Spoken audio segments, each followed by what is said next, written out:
Hey everyone, it's Will from Echo Base Armory here, and I just wanted to talk about the War of the Bounty Hunters Omnibus that I just finished reading.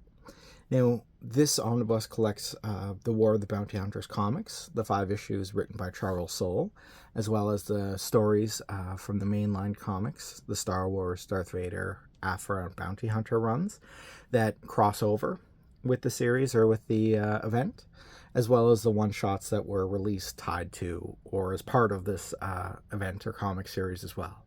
Now, rereading the story, it really got me in the mood for Outlaws, which is kind of why I picked it up, or the main reason I picked it up in the main place. And one of the things that I found that I didn't realize, or I kind of didn't expect until I started buying the omnibuses and actually looking at reviews, is yes, we have our dust jacket here, which always protects the book and includes some art and one of my favorite covers from the run. But if we take it off, we have these beautiful long hardcovers underneath, which honestly kind of make it a little worth it for me on its own. This was a connecting variant that was used when some of these issues was released, and it does show us, here we have Dengar and Chewbacca going at it while Bosk and Ochi and Santa look on. Oh, and I don't know if you can see, but underneath there's 4-LOM. We have Dirge returning, Luke, Valance, Boba Fett flying in with Aphra punching Zuckuss, and in the background Kira, Leia, Vader, and Jabba. So it had been a while since I've read this, and frankly, I was reading the comics issue by issue. I'd missed some of them, and I did tend to skip the Bounty Hunter issues because it just wasn't my top comic or my favorite comic.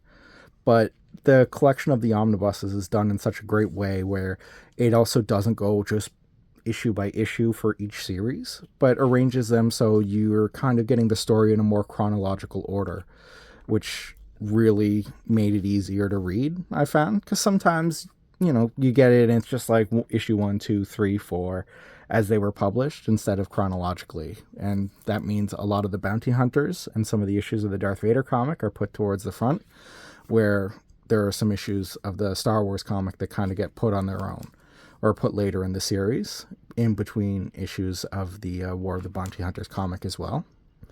Another thing that I really appreciated was going through this. You got to see, or you really had a chance to appreciate the variety of styles of art that different artists and comic book writers or different series has had.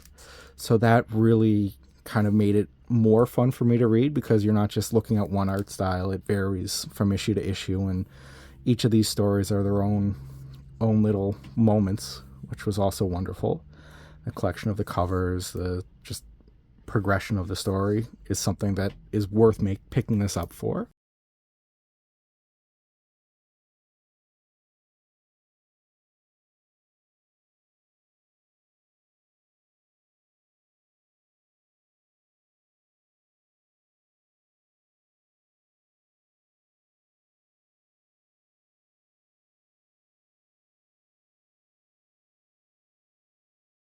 Towards the back, one of my favorite things that we always get is the collection of the different covers as well.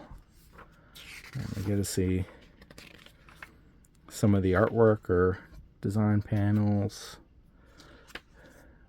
And instead of, because I do love collecting covers and I do love being able to see what covers were part of the series, we still get to see all that they released as well.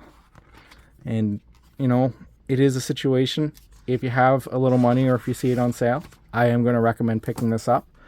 It was a fun omnibus to have. It was great to reread, and can't go wrong with one of the Star Wars comics, especially with Soule's Star Wars run, the War of the Bounty Hunters and the Crimson Empire comics that he's put out recently with Marvel and the other artists and writers.